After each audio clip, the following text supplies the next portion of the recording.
Well, welcome everybody, and thank you for coming along to Data Platform Downunder.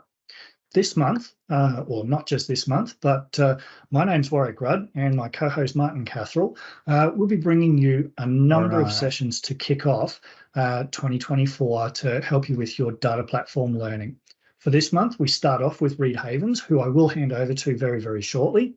But we have got another session in 2 weeks' time, 2 sessions in February, and another session in March booked. And I'm just waiting to finalise our 6th session in March. So plenty to come to kick off the year of 2024.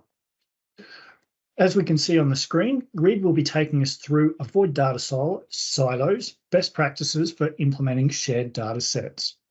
Before I do hand over to Reed, I do want to bring to everybody's attention that Microsoft have announced a scheme at the moment that is to assist you with learning about Fabric.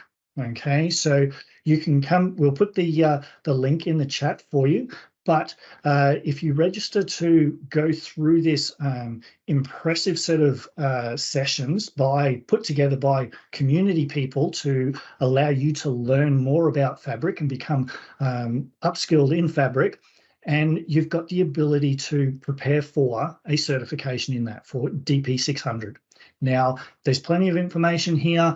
It also gives you the capability of potentially getting a discount voucher to go towards that DP600 exam. As I mentioned, I will put it in the chat window. Feel free to look into Fabric to upskill on Fabric. With that, I'll hand over to Reed, who will take us through for the rest of this session. Thank you. And just as a couple of follow-ups on the DP600, it's in beta right now with a like a discount code for early adopters.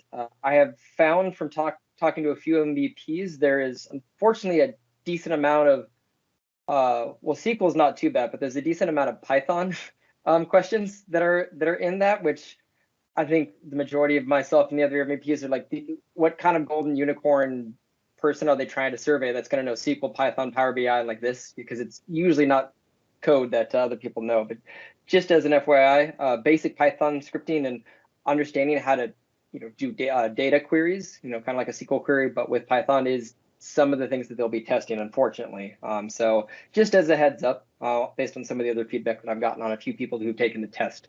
So something to at least study and prepare for is there will be a lot of Power BI and Fabric type stuff, but definitely some SQL and Python code questions that will be in there. Can I throw in that the Python's not very hard? Okay, I've had at least 3 other people who, well, I bet, granted, I'm not a Python developer at all. I don't know the language because I don't code that. So if you're not familiar with it, it will be, unless you've maybe studied for a couple of hours on basic syntax for Python. Yeah, so yes, I think it's not. I can't say too much because I was an author on the exam, but okay, what I'm getting at is even if you can read most languages, you should be able to read what's there. Okay. That's good to know. Yeah, I was told myself as a heads up because I'm taking it later this week is just brush up a little bit on basic syntax and reading through it. But a lot of the function names, I'm guessing you can also guess your way to the correct one if you know the type of function that needs to be ran, even if you don't know the exact word, maybe. But thanks for the context for that. I know you and a few others were some of the developers, so excellent. Let me go ahead and get my screen shared here. Where are region to share? There it is. Okay, let me know once you can see everything. Yes, we can see Power BI. Yep, perfect. And now we've got your slide deck. Excellent.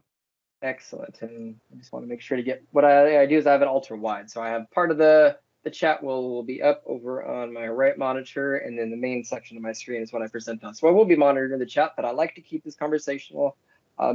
I get bored after a while if it's just me talking for an hour for the 30th time on a presentation. So I welcome conversations, questions, anything that I can get from all of you to help keep this conversational. And yes. Yeah, don't worry about monitoring the chat. Myself and Warwick will monitor that for you, and we'll interrupt you if needs be.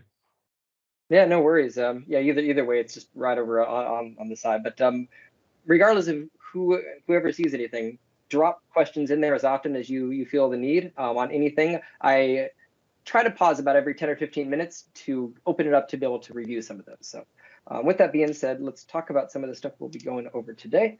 So brief introduction, and then we'll just get into the demo. So my name is Reed Havens.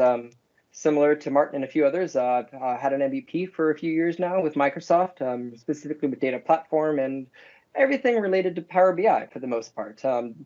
It's started to expand into the Fabric universe and dabbling a bit with Azure and everything else. But the end result that I build with pretty much all my clients is reporting. And the client might only see the report, but there's an important question as well in the data model. So that's something that we'll actually be getting into today. But overall, as the last little thing that I'll mention, I very much love visualizations, design, and aesthetics. That's kind of the niche that I've marketed myself as. You might notice a little visualization wizard up in the corner. It's kind of the YouTube avatar that I have, and I do weekly YouTube videos, both recorded and a live stream once a week. So there's literally hundreds of hours of free content on my channel to go check out. So I'll have some links at the end of the chat for that. But with that, let's get into the things that we'll be talking about. So three overarching concepts that we'll kind of get into the details with, but it's what can we do to enhance the model design?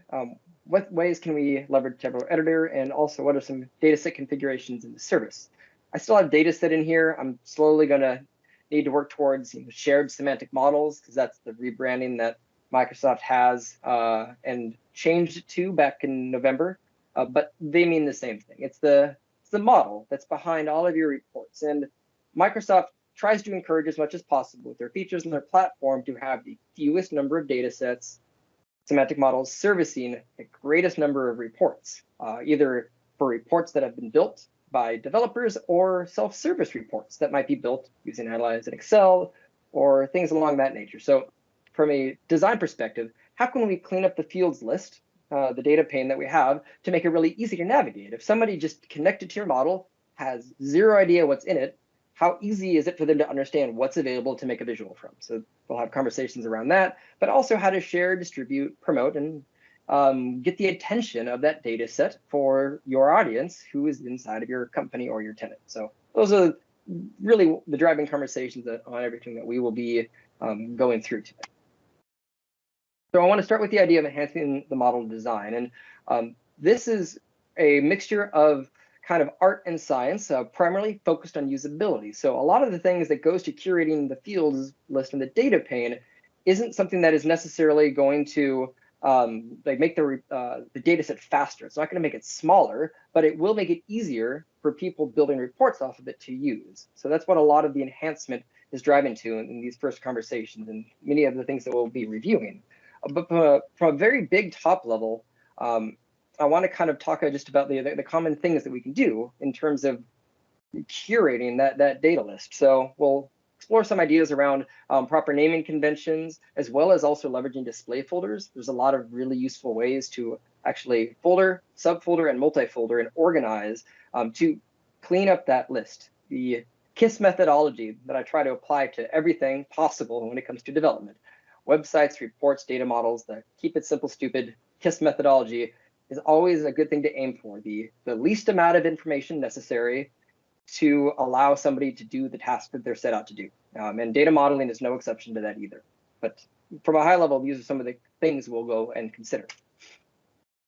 Because we also have to consider who we are developing these models for. There are sometimes maybe where you're building a model for yourself, but likely you have at least potentially additional authors who will consume and or create reports off of your model. All of these will have considerations for each. And by the way, with each slide, my goal is to talk about the high-level items. The PDF will be available later to download, but rather than just monotonously read through every bulleted list, I will cover the things that are important to discuss from a conversational perspective with resources for this later, but they're talking points for me to have at a high level.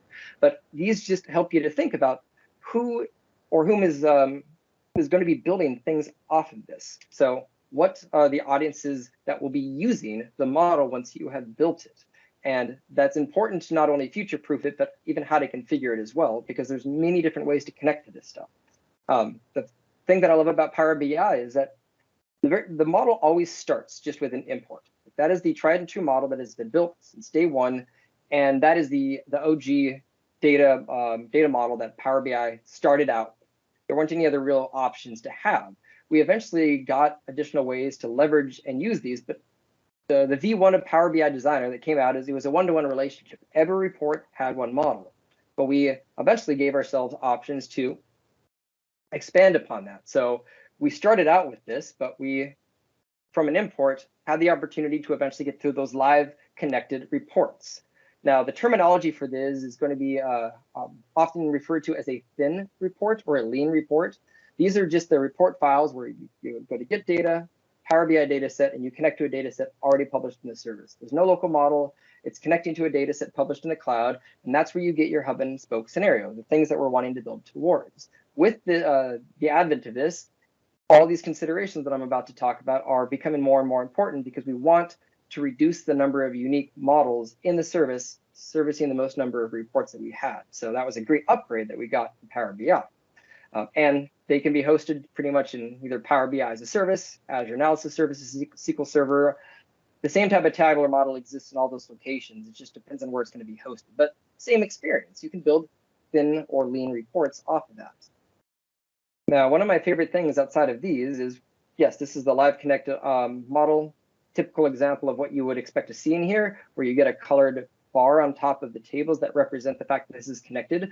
But we also have an option for hybrids as well, which is the one that came out a couple of years ago. The lovely, very long name that you see at the bottom, Direct Query for Power BI Datasets and Analysis Services. You almost need to take a breath in between just saying the entire title.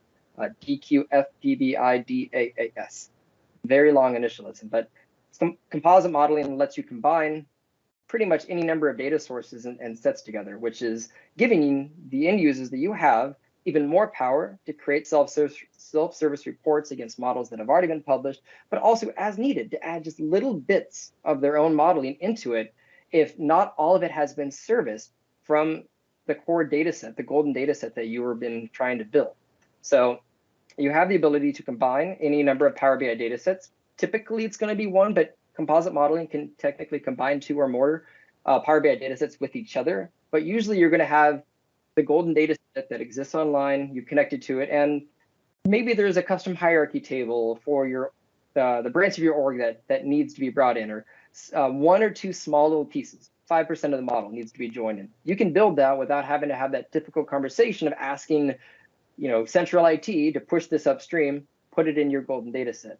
We'll actually see scenarios of composite modeling where things such as field parameters and a few others which are report specific, this gives you an opportunity not to overcomplicate your core data sets, because that can be an important conversation before this. And if you're also not using composite modeling appropriately, if you have all these different reports that needs specific what if parameters or field parameters, and you keep adding them to your core model, you end up with dozens of extra tables and slicers and all this stuff, and then you have a massive field list, and people aren't sure which is relevant to their report. So keeping that as clean and as simple as possible, and having some downstream model additions that are more of like a report-specific item is exactly where composite modeling comes into play. So I wanted to set the context a little bit with this, just help us understand these scenarios, because when we get into the demo, I'll start by helping us curate the golden data set, but then also having those upstream, downstream conversations on what to add and where, because keeping as much complication out of that core model will keep the adoption high as long as it's not too busy and messy with too many fields. Scenario where you can see, again, just with the diagram view, where some type of a live connected table from a Power BI semantic model exists that could be combined with any number of other imported or cache tables. So a nice little hybrid approach with composite model. Like I mentioned, with each section, I'd like to give a minute or two for any questions. This is more introductory, so I don't see anything at the moment, but as always, feel free to drop them into there. But otherwise, I'll continue to go forward with a few more topics and then dig into the demos. So the configured model objects will be the first thing that I want to talk about, and that's going to be what can I do on the golden data set that I have to decrease its complexity, increase its adoption. I'm going to go ahead and flip over to this one here. And we're going to start with the immediate wins, the quick implementations, and then slowly work our way into some more unique concepts. So this is one of the most important things that I'll mention that is a 101 thing, but still sometimes people forget to do this, is if you are ever building any kind of a quality data model, you should never have auto date time turned on. That might seem obvious to a few of you. I still find people who have it forgot they turned it off, or it's turned on by accident. But that is something that's very easy to toggle. It's in your options and settings.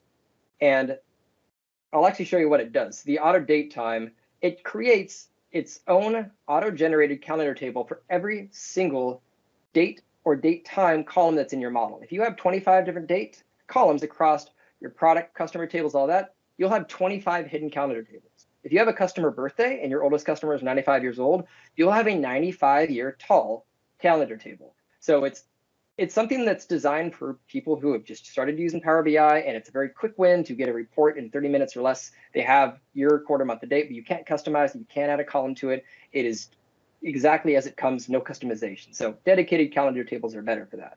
But easy enough to turn off in 2 locations in the option settings between global, which will turn it off for all new files. So any new Power BI file you create will not have it. And also under current, auto date time here, we'll turn it off for this current file. It has 2 locations because if you had already built a report, you might have built some visuals off of the auto date time fields that might break. So it's not going to turn it off for all of your files automatically. You have to turn it off for your legacy ones. But turning it off there will get rid of the auto date time, and I have full freedom now to build my calendar table however I want to. And along the veins of this as well is we're going to have some considerations on how to build a better calendar table too. So the calendar table itself, first and foremost, should always be marked as a date table. And then I'm going to show you a better version of the hierarchy, how to build what I consider to be the evolved wheel, so to speak, versus the typical one that Microsoft has in there. But an easy red herring that I have for someone who I would consider an expert is if I ever hear somebody as an intermediate to expert Power BI developer and I don't see the little icon next to date that is indicating that it's a row identifier where it has been set as a date table, that's usually a red flag for me to have a stronger likelihood that they probably missed something else in their development. But it's very easy to add. It applies some processes to the table, ensures that this column always stays unique, and changes the icon to a little badge icon next to it. But it signifies that this is a date table for your model, which you want to do for time intelligence functions. So something that should always be done and easy to identify for that. But now that we've at least gotten rid of the auto date time, we've done a basic setup just to mark it as one, I want to show you what I would consider to be an improvement on the calendar date table right here, on the hierarchy that is built in to Power BI. So the native hierarchy in Power BI is the one that you've seen on auto date time. Most people will do year, quarter, month, and date. I refer to this personally as a dependent hierarchy. If I was to just go to the next level using the hierarchy controls, that shows one level at a time. So I get quarter 1, but for what year? It's summing the data for every year that I have. So Q1, if I had a need to actually analyze quarter 1 data across all my years summed, but that's not a common scenario, and it might be confusing for end users if they don't have the year context. So the only way to get there is you have to expand, which concatenates the levels. So I go down. It looks similar to the one that I have on the right at this level. So they're both showing, in this case, it's year quarter. This one's quarter year. Now, I like to build something that's referred to for all of my end users because this enhances the report experience. I like to build something referred to as the independent date hierarchy. Each level has the full context of the period that it's looking at. So the year column has the entire year. Quarter year has both quarter and year already in the column itself, month, year, and date. So I don't actually have to do the expand anymore. I can simply just show one level at a time all the way down my hierarchy. So at the year, they look identical. At the quarter, they look identical. But I'm using the go to next level, not the expand option. Now, once I get to the month level, here's where the problem comes in. I'm now concatenating year and quarter and month short. So it has to display this categorically because I'm concatenating a string of text together for the axis. So it doesn't really display the data that well. I get a scroll bar, and it's not a particularly pretty experience on a visual. Now, on the independent hierarchy that I built, that has month and year as a column, that is actually a date data type using the start of month function with a bit of formatting. So if I go to the next level now, it is going to give me a continuous axis. It's going to display a lot better on a visual, and it's going to create a more intuitive experience. And it just fits the data better because it has that option under the x-axis because of the data type that column is. I can do continuous versus categorical. This one does not have that option because it can't do that with text. So building the better wheel in a sense to fit the data more cleanly onto the visual. And that was done from the fact that I had built a month and year column using the start of month, but all I did is I gave it custom formatting. So just month short with 3 M's, comma, followed by the year. So it's formatted at the start of the month. So I'll only ever have one date for that. And then it displays the formatting as well on the axis. So it's successfully giving me a date data type month level, which goes continuous. And that will roll down to a better visual experience. Now, the last thing that's not modeling, but I'll just mention as a recommendation when you're using these types of hierarchy controls, it's good to make sure that the visual itself under properties and header icons, we want to turn off one of these because it does not make sense to use the expand with the independent hierarchy. You end up with a lot of extra concatenated values that aren't necessary. So you want to have this turned off, which is why expand to next level is turned off in the icon section. You can observe that in desktop. Icon configurations are only observable once you publish this to a workspace or an app. But when you publish this online, they'll only have these first 3. And same thing on the dependent hierarchy.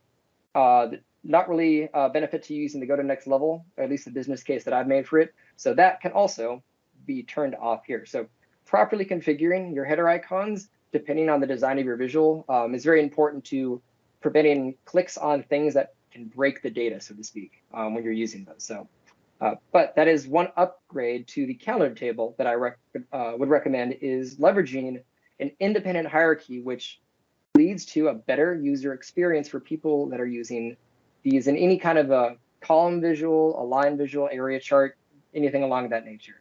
But it increases the adoption of the tables. Now, along those veins, there's a couple of other things that I want to mention as well between foldering and grouping of items to sort your data pinging a little bit.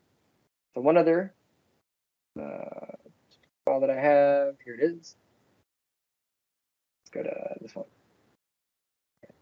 Still getting used to the new little icons over here. So foldering can also go a long ways in organizing and grouping the fields, kind of like following a file tree. It's really helpful for people to be able to get small chunks of information to digest as they're exploring your model. We have the search box, of course, to find something, but like, oh, calendar information, what's in here? Okay, so we have like things related to the calendar. Okay, so here's a bunch of columns for calendar information or for fiscal.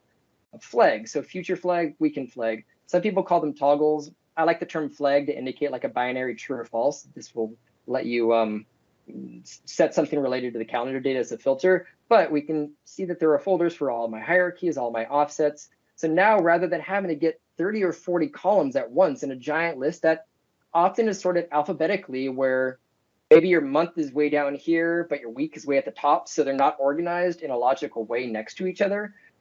Folders will really help to provide business or logic groupings to help people understand the tables that they're, the data that they're looking at.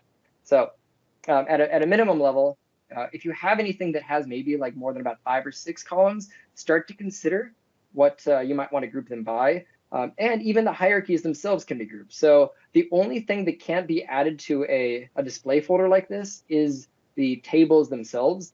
I kind of do hope someday we maybe get an option for that, especially with enterprise models that might have 30 or 40 tables in it. But anything inside of a table, so columns, hierarchies, groups, measures, all of those can be organized via folder. And pretty much just have to, let's just assume that I have this at the top level right now. So let's just make a scenario where there's no hierarchy folder yet. The first time you make a folder, you do have to type in the name. So if this is going to be hierarchies, I'll do that just for the first one. But then after it's been typed in, anything else, just like a file drop, can just be dragged and dropped inside of there.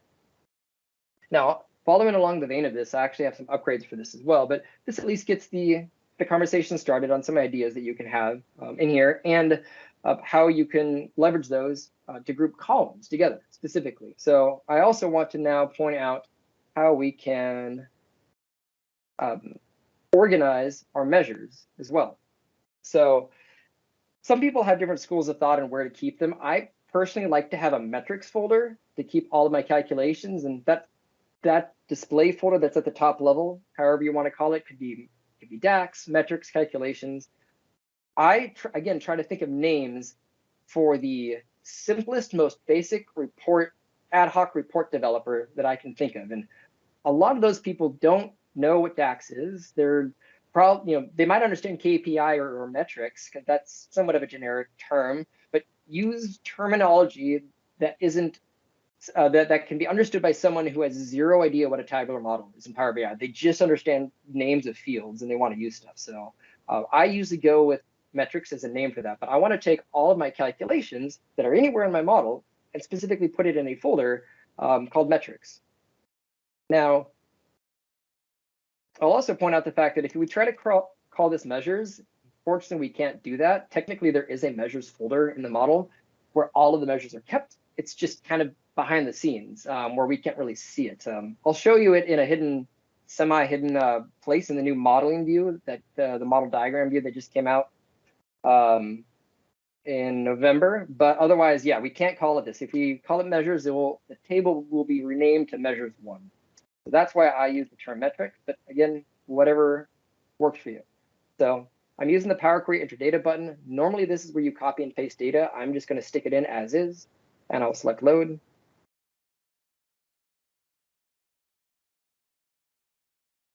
Wave the magic wand.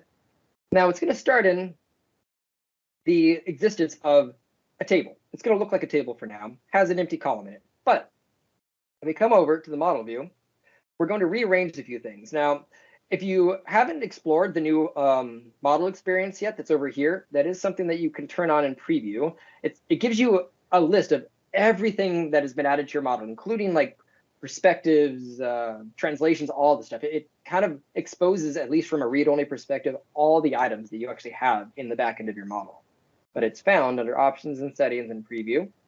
It's a lovely thing to keep track of because they always add new stuff in here every month, but it is the Model Explorer and Calculation Group Authoring. That will give you this item right here. That will give you this new little model view. And here's why we can't have a measures folder.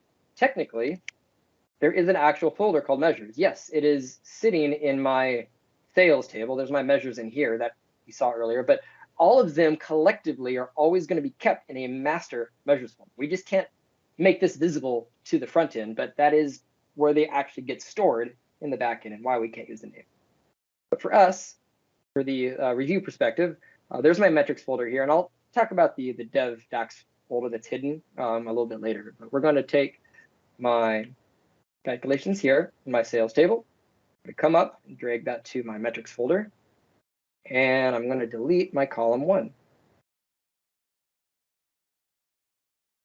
There we go. And when you delete the column 1, it actually moves it to the top. Now, it's important that you must have one or more measures in that table when you delete column 1. Otherwise, the table becomes completely empty and it disables the load and it gets stuck in Power Query. So as long as you've had one or more measures added there, essentially the trigger to get the icon to change to a calculator icon is all columns have to be hidden except for measures, or the column is deleted. And because it's an empty table, I can just go ahead and delete that entirely, and it makes a very clean folder from any 3 of my perspectives, from model, table, or for report. I don't have extra columns sitting in there. So I have a very clean organization of containing my calculations. Now, as far as the display folders for this, there's an advanced multi-folder and subfoldering that you can do that was inherited from SQL Server analysis services back in the day.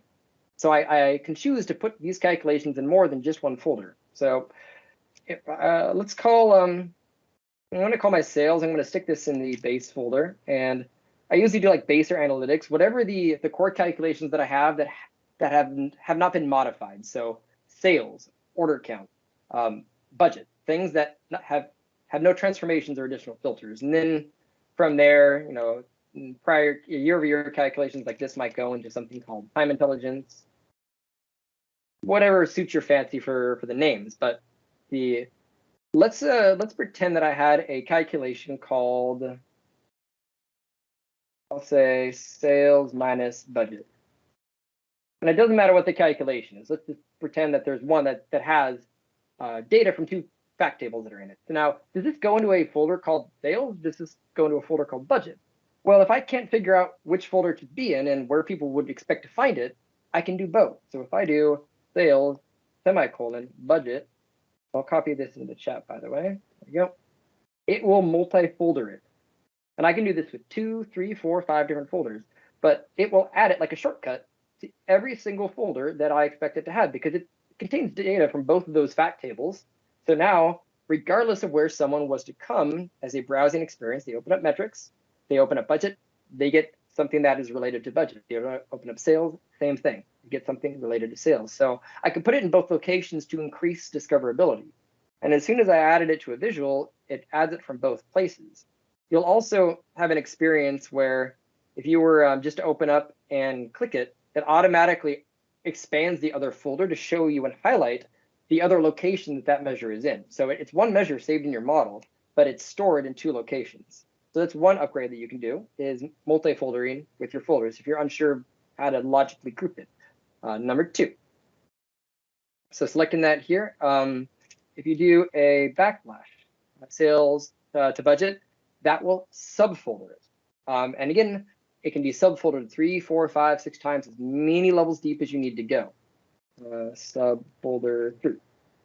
Keeps going down the list. And then other things can be dragged and dropped as necessary and put into there. But you have a lot of freedom to organize, sub-organize, and multi-organize in any way that you want to for your calculations. But my goal with all of this is, again, providing a small frame of fields to use by the time they get to the type of data that they want to explore, whether or not that's a set of columns or a set of measures. You don't want to have them open a metrics folder and have 65 measures all of a sudden shown in front of them, because it can be confusing and a little bit overwhelming. So having these groups helps to put those horse blinders on to limit the exposure of what they're looking at one time, to make it more easy to determine what they would like to use as either a metric or something to put in a visual, like categorically, like the geography, product, so on.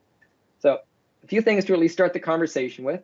I'll mention it only once, but because it's somewhat of a one-on-one item, but make sure to hide your columns. So as an example, if somebody was to look for date, do not give them the opportunity to use both the fact date and the calendar date. They should be displaying data by dimensional attributes as much as possible. So your calendar tables, geographies, anything. So this will be confusing to them. Which one do they use? And as soon as they take sales date and then they try to add data, a metric from another fact table, the visual's going to probably look broken because of relationship issues. So we want to prevent that as much as possible. So hide your key columns, your fact tables as much as possible, and just make sure that the visible list has been curated for only fields that are primarily coming from dimensional tables and also just your metrics themselves that are going to be at the top. So it will just continue to help drive to that ease of use for all those people. Okay, so we've talked about that a little bit. Another thing that I want to bring up here is a video that I did a few years ago, but a very useful one. So one thing that I got as a client request at one point is they wanted more transparency on what the metrics were telling them. Yes, they saw they saw sales budget variance. Yes, but what's the formula for that? Is it sales minus budget? Is it sales divided by budget minus over plan? They wanted a clear transparency on what the actual formula of the measure was. So using something like Tabular Editor, which I mentioned I'll discuss, we actually can run some C# code and automate process of doing a few things. So in my world, before we had ChatGPT and a few other stuff, one recommendation that I have for clients was to take whatever the formula was for a measure and just have that in the description, because when they hover over it, they get a tooltip that explains to them what that is. So sales right now, just because I pasted that in myself, and I'll show you the automated process for it. They hover over the tooltip, they'll get the code that was put into the description. So rather than having to copy and paste hundreds of times to do this, we can use Tabular Editor to do this in a click. But this gives, excuse me, some amount of transparency to educate the users a little bit on what the measure might be telling them. Now, I didn't write the article myself or have tried this yet, but I did see Darren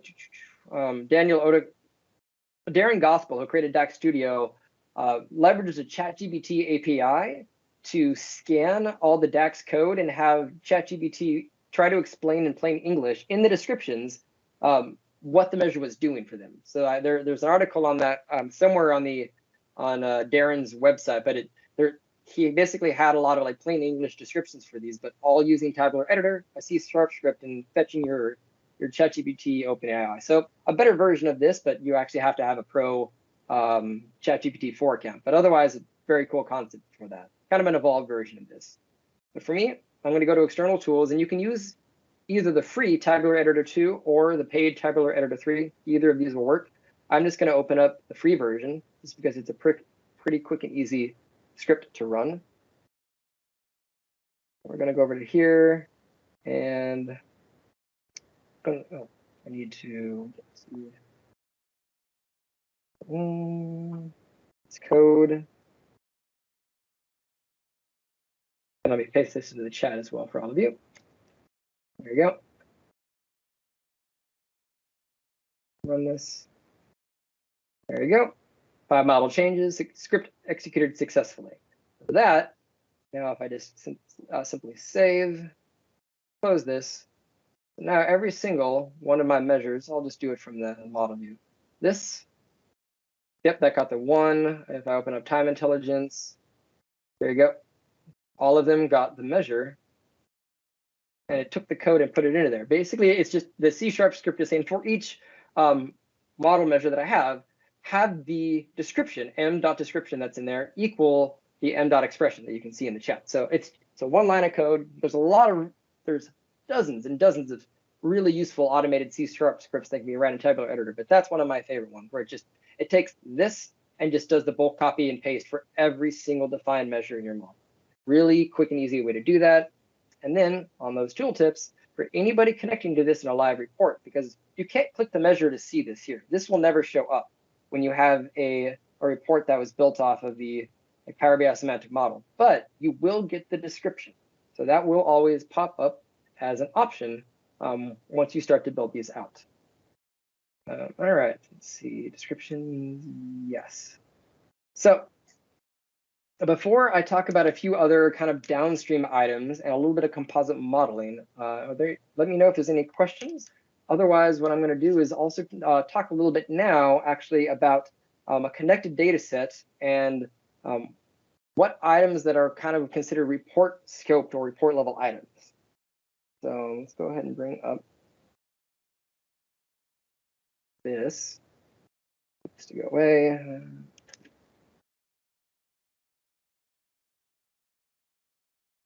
I'm also going to give you a link to my favorite blogger. He wrote this back in April. It is a great collective list, which is how to manage reporting objects in Power BI dataset. I wish I could write as well as him, but he's my favorite author out there. He's very coherent in collecting thoughts from a high level and a technical level.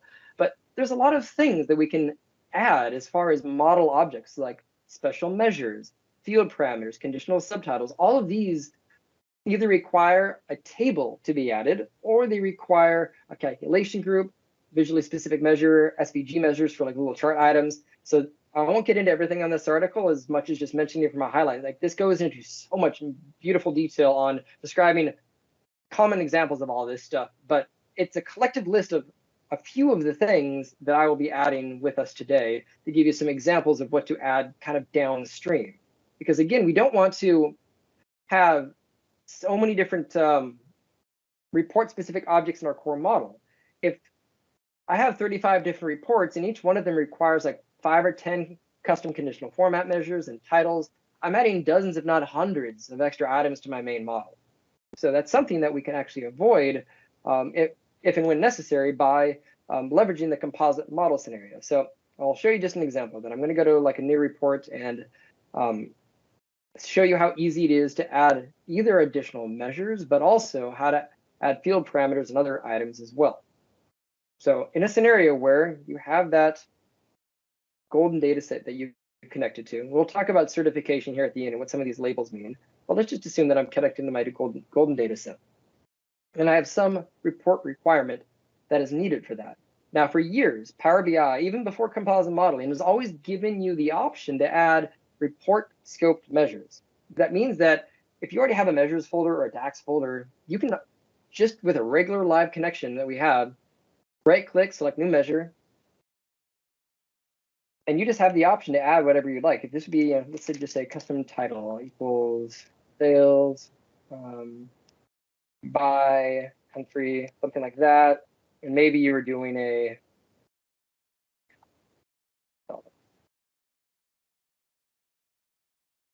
something like that. Like, yeah, you have some kind of a custom title, dynamic title that you're wanting to use in a visual. So you can add this, that adds it just to this file. It does not move it upstream, but you can do this as much as you need to.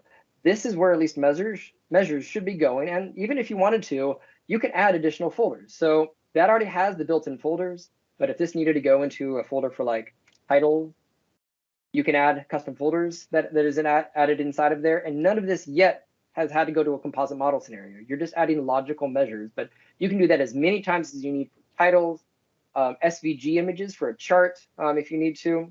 One other link that I'll just mention in here as a out of scope of the modeling, but she has some really cool charts that she makes.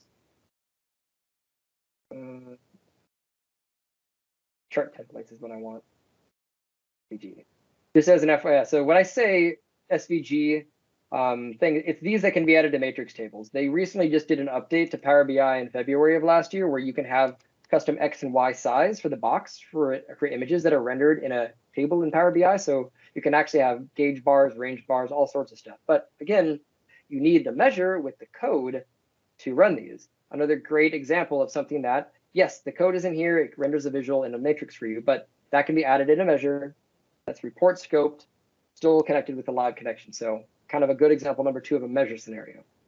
Now, the time that you would actually need to do a composite model in this case is there's going to be a couple things. So number 1, if you're wanting to do what if parameters or field parameters. So right now, I cannot come up to parameters and add anything. That's not allowed because it's adding a physical table. Now, if I want to do that, I can click the button to make changes like renaming columns or adding data from other sources. I'm technically not adding data from a new source by using a field parameter, but it does have to cache a DAX generated table in a local model. So that is required for that. So if I click make changes, it's basically saying a direct query connection against the source semantic model is required, add a local model.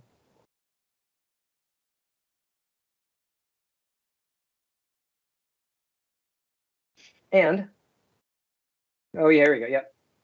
And then we'll get the option to connect to our data. Now, technically, when you do this, you can also choose to turn on or off certain tables at the table level. You can't do individual columns, but like maybe I don't need an item. If you wanted to, you can configure that. We will talk next about what perspectives are, but for now, I just want to connect to this and add a field parameter. So I'll do that. The string at the bottom will change. Direct query to analysis services, golden data set. Should take a second or so, and that's fine. There we go. Connected live, yeah, storage mode, direct query. So yeah, it flips it over, and now I have the ability to add more elements to this, which can be at this point my numeric range parameter that we've had for many years, the field parameter, which still is in preview but has been out for almost a year now. All of those can be added. So if I've wanted to have like my a switch measure that switched between like product category and geography city or whatever I need to build out a parameter in here can now be added, but again, downstream in the report. The one downside is when you publish this, there will be an attached semantic model to this that's published. There's nothing to refresh as far as like having a scheduled refresh because all of the data is being supplied by the gold data set, but you are keeping downstream items in here rather than upstream in the golden data set. So this keeps and gives you a clean separation of the two of them between each of these scenarios. So my encouragement is, I love field parameters, also report scope measures, but those are the things that I would recommend to keep downstream to keep that golden data set clean and optimized. Now, the last thing that I'll talk about as far as here that I mentioned I would is the perspectives. So, excuse me, coming over to here and coming back to tabular editor on our golden data set, there's something called perspectives that can be really useful in setting up different visible items depending on the audience you're delivering. So if you have an enterprise model that's large enough that has like 30 or 40 different tables, maybe a couple hundred measures, which that's okay. Sometimes models have that much, but likely every person that's building reports off of your model probably doesn't need to see like everything. Maybe there's a few measures that make sense for marketing, but not for finance, if they're both using the same report. There's different audiences that this will get looked at, that will look at this, that need a different set of visible fields. Anybody who is ever connecting to your report will always have an opportunity, if they're doing a lean report like I showed you just a minute ago, they always have an option to click view hidden to see everything behind the curtains. But otherwise, the default experience of visible is something that can be reconfigured using a tool like Tabular Editor.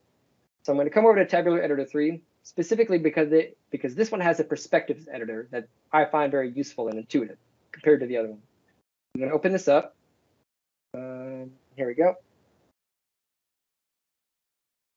And come over to here.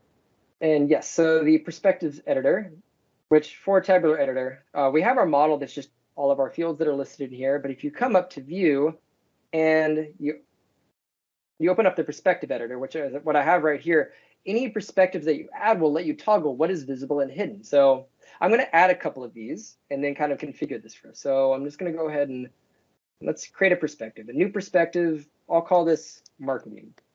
So marketing, and you can see that we have a little item right here where there's a bunch of checkboxes. Right now, marketing has nothing visible. So marketing gets to see the product table, the geography table, calendar. Let's see, maybe for metrics, they get the base table and they get the sales table. But you know what?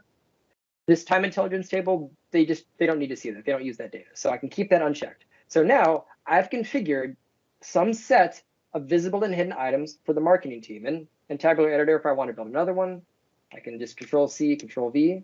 I can duplicate it. Let's call that finance. The configuration of what I'm toggling, visible or not, isn't the point versus just showing you the configurations of this. But it takes the same ones that I've already configured or hidden, and then I can just reconfigure this as necessary. So I can make as many perspectives as I want, save that to this model. Now, the way to access this, though, is a little bit hidden, because you have technically 3 different perspectives in your model. You have the default one, which is what I just built here in Power BI, but then besides what the default visibility is, these perspectives each have their own visible, not visible configuration. Now, to access that, though, we actually unfortunately today have to use a composite model, though I have been told by the Microsoft team that they are exploring ways to make that not a requirement in the future, because it does mean you have to have an entirely empty data set that's built to access that perspective. Even though there's nothing in the semantic model, it does get created and published with the report when you connect to one of the perspectives. So it's kind of a bug, not a feature in my opinion, but that is the one requirement to access them. So in a new Power BI report, if you go to Get Data, Power BI Semantic Models, and we'll go to Golden Data Set and let that little splash menu pop up here.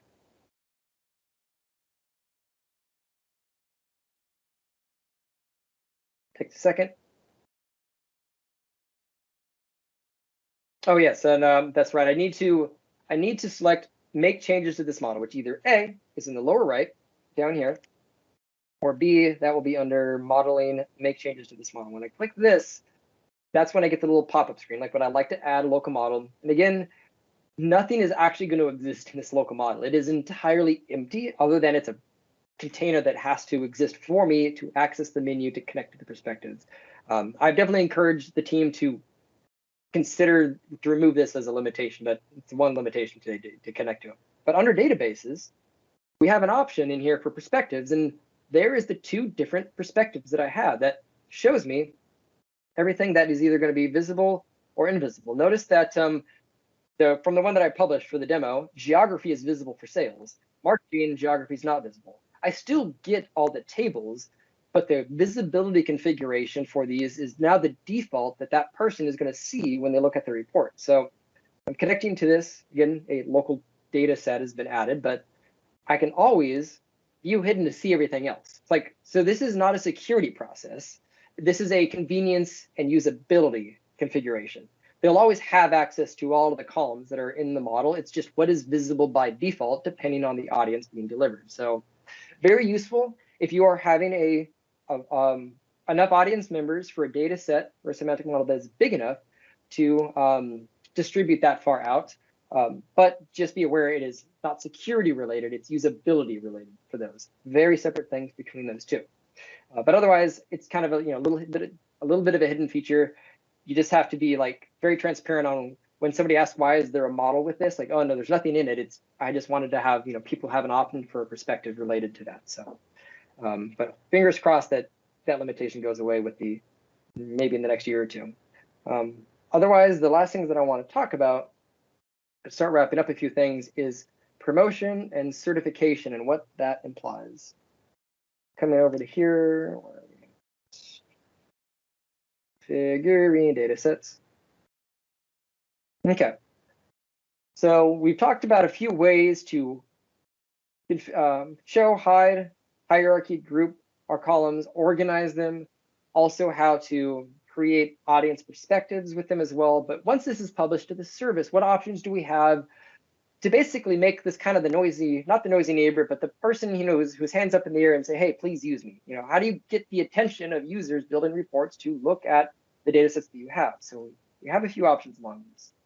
We have promoted, which highlights the content that's available. So this does not indicate any quality control or standard, but it is something that basically just says you want people to have an awareness that this exists to consider using it. But it has not been really vetted or gone through any type of a review or audit to confirm that it's good. And anybody who is a content owner or member with right permissions in a workspace can do this. So a lot of people have the option to promote, just because there's not a lot of clout that comes with it. It's just more visible. So if you go to like Power BI and get data sets in desktop, you're going to have a section for promoted and certified, just to give you an idea before I get into the certification process. So if you come here, and just to show you what I mean of like attention seeking, you have better visibility to promoted and certified in here.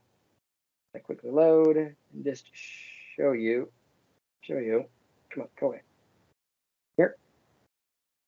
Your org will always have it endorsed by your org, and promoted versus certified.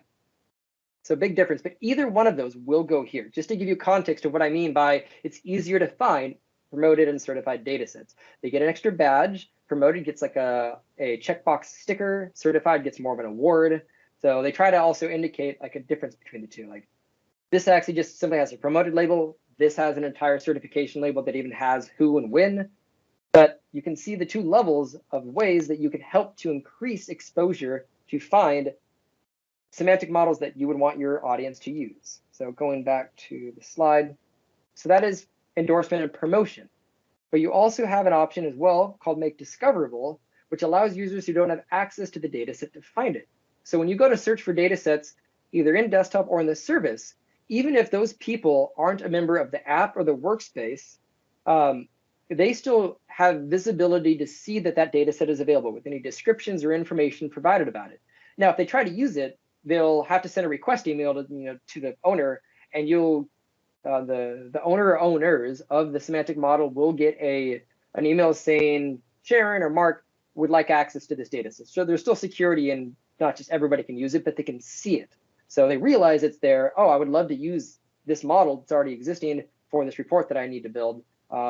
Please go through the process of granting me access to it. So that's the discoverability part that can also be turned on, which will just help people use it and find it who might be outside of your initial sharing circle that you shared this with. Now, further down that list on the conversation on promotion, we have certification. That is something that meets a certain level of quality standard. Now, this is not defined by Microsoft at all. Organizations with their center of excellence or anything else need to define what this is. So that's likely going to go through a process where usually a team or a person will review the model, ensure that the data is right. It's gone through some vetting process to say that it's going to be probably a performance model. It's going to be optimized. The numbers are going to be right, and it's presenting fair metrics likely, and it's very usable in terms of the design. But this is the extra badge of honor. Now, because of all this extra vetting, only authorized users can certify content. That is something that has to be defined by the Power BI global admin. In the admin section, there's a little field for who you can add that I'll show you here as our last portion. But those must be added individually. And you want a small set of people that can do this because, again, there's such a weight that comes with this. This is an important title that really means this is the best of the best. It's the highest quality, and it should have zero problems with this data set by the time it's gone through these protocols, security, whatever that might go related to it. A few other things that I'll mention here is a slide, and then I'll just show you the UI to wrap up.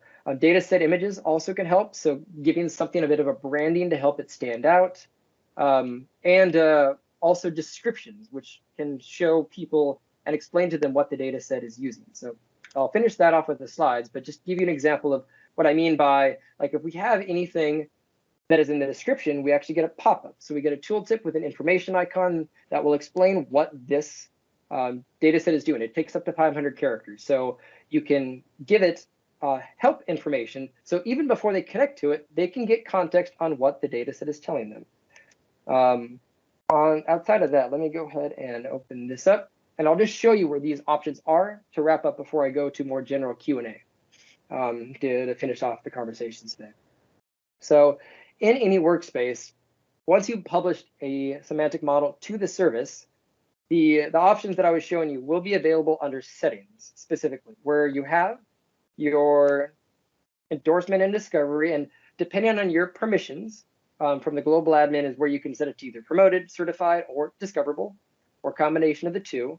That's all accessible down here. And then you also have the image, which can be anything you want. Again, that's more for branding and labeling to help it stand out. The images are only ever seen, by the way, in the One Lake Data Hub. So here's where you see the images that just help people's attention gets that will get drawn to it when you have it there. But that's really the only point of having an image. And then any description of the semantic model itself will show up on that tooltip. So 3 to 4 different ways that you can drive adoption.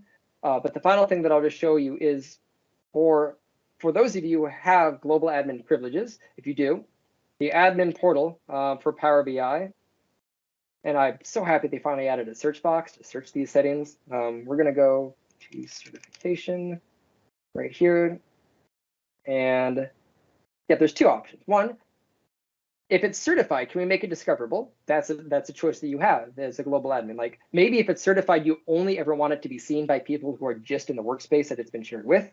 So you can turn that off. But the certification itself right here, I only have a team of like 5, so I just have it turned on for the entire org. But normally, if you were a company of any adequate size with developers, you would usually do specific security groups, and you would add your PBI developer active intra group. I have to keep remembering that it's not Active Directory anymore. It's Microsoft Intra. You would add that intra group into here of the core set of people who have permissions to certify. And you can either do specific or accept specific for the security groups in here. And then even domain admins as well in multi-domain scenarios can add that. But that's where you give the permissions to allow people to do the certification once you've established what that certification means. That will be about it for at least the formal presentation. Again, I'm always happy to do questions, but I want to give you a few links as well here at the end. So I'll pull this up as a couple of links that we have, and I'll also, let me paste this into the chat while I have this up so you can have a few URLs.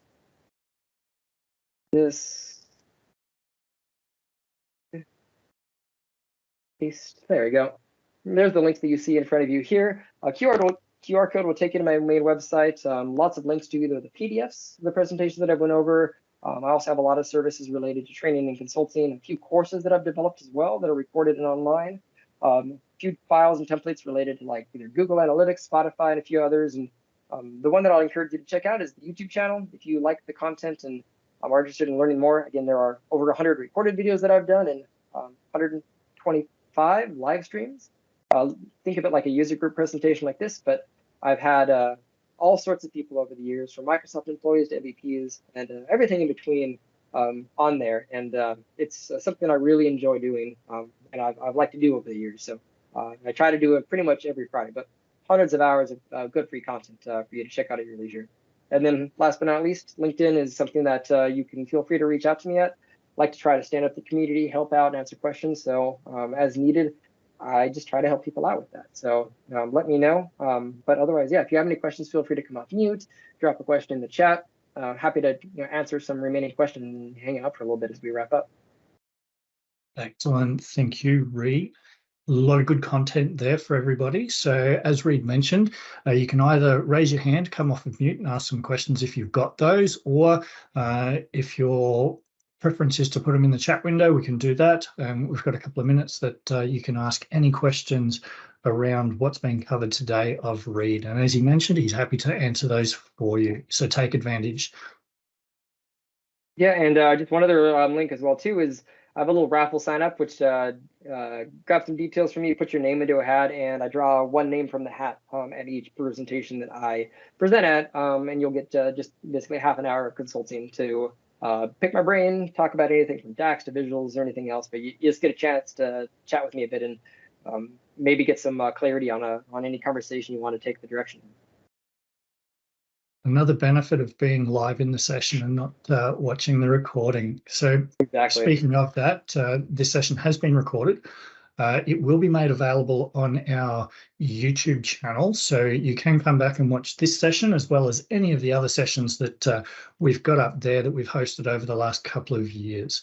So take advantage of Reed's raffle and some potential free consulting, and take advantage of this time now to ask any questions that you may have from today's session. Anybody have any questions? I see some thinking faces.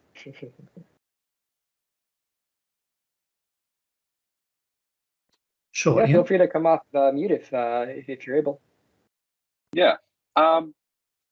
Yeah, that was really good for someone who I know very little about Power BI, so I was able to follow all of that, which is great. Would you just have one PBIX file for all the different graphs, or would you create one for different departments or people of interest? So I mean, I'm assuming by the graph you mean would I have like one PBX file with one report for everybody, or would I have multiple reports? Yeah, so like if you had one for like management, they're going to be interested in a very certain set of data. Whereas if you had like an engineering, for like break fix, that kind of stuff, would you have a different file that they have different data sets added into it? It kind of there's definitely there's kind of three scenarios to adding additional models to the service. You have the first step is I already have 19 reports. I need a 20th. This 20th has something new. This new table that's being added is adding 3% complexity to that golden data set. So we don't really need an entirely new data set, like copy pasted scratch change, because that it's technical debt that you have. So likely you could probably just add that to the core model. You have a new perspective maybe or something else, but you just add it to the mothership. The other thing is maybe that's a composite model scenario. It's the very last resort, in my opinion, is like brand new from scratch imported data set. And that's usually when there's like 30 to 60% difference between the two semantic models, so much so that like putting them together would be kind of a Frankenstein versus keeping them separate. But then you have an opportunity to also use data flows or warehouses or lakehouses in Fabric now, because they're often probably going to have a couple of Power Query tables that are shared. Like they both have an identical query with like 13 steps to get some transformed data into each of these semantic models.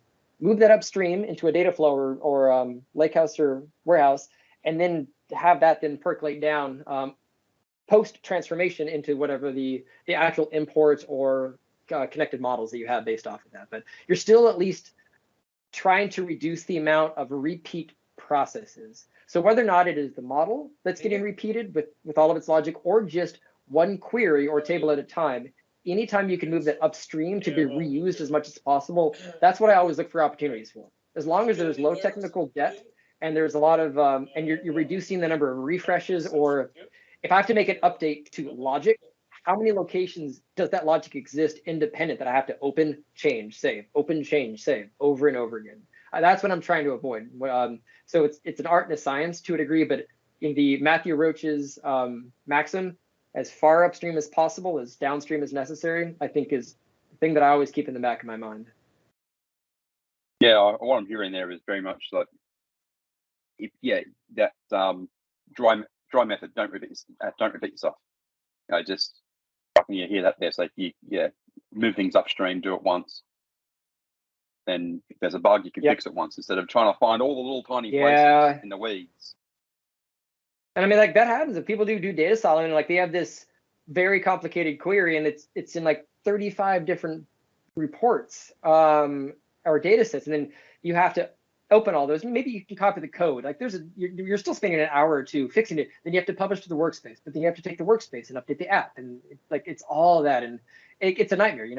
It's not good paid work. It is boring, and it's the death by 1,000 cuts, as one of my old bosses used to say. So any opportunities that I have to avoid that repeat process and the maintenance fee or technical debt is that's what I always look for in terms of what is right for me. Of all my options, if something changes in 6 months, which of these will be the least amount of effort and the most secure as far as like breakability? Be kind to your future self. Yeah, exactly. Does that answer your question, Ian? Yeah, it pretty much does. Like I can kind of vision something there. Okay. Excellent. Any other questions for Reid before we look at wrapping up? Yeah, Reid, how you doing? Hey, Martin. Hi. Now, it's just a bit of a talking point, really. Where it was quite interesting when you went through, like, the promoted data sets and the certified data sets. So I'm not really a Power BI myself either, as you know. But it seems to be quite a lot of permissions about who can certify a data set, but not really many around who can promote a data set. Is there any way to like put some sort of technical limitation on that, or is that more of a process thing that organizations would have? Yeah, I mean, like you can at the global admin level, it can be turned. I'm not sharing my screen anymore, but it can be turned off entirely from the. Yeah. Like so, right here, like if you don't want any certification, you can disable it. Otherwise, like just making sure it's only to a very small security group. So like there's 2 or 3 people who 1,000% know exactly what it means to certify, and they're the only ones ever allowed to do that. So like that's how you would restrict it to prevent people who shouldn't certify from doing it. Promoted, unless you turn promotion off entirely, anybody with build permissions can promote. So like you can definitely end up with over promotion, but even that I believe can be featured content. Yeah, that's promoted. Even promoted can actually be set to a specific security group. So both options can be as restricted as you would like it to be. All right, that's cool. That was That's kind of interesting. Yeah. That was definitely the question. Yeah. That's kind of cool. Yeah, like I would recommend like definitely having that turned on for both. Again, like the only reason I have turned on for the entire org is my org is myself and 3-4 of the consultants, so it's not a problem. But yeah, you should never have for your entire org turned on for the majority of those features. They should be probably assigned to a couple of interest security groups. Yeah, nice one, Reid. Thanks. Yeah, absolutely. All right. I guess we've got time for one last question if anybody's got one. If not, while you're thinking, a big thank you to Reid for giving up his time and presenting to us all today.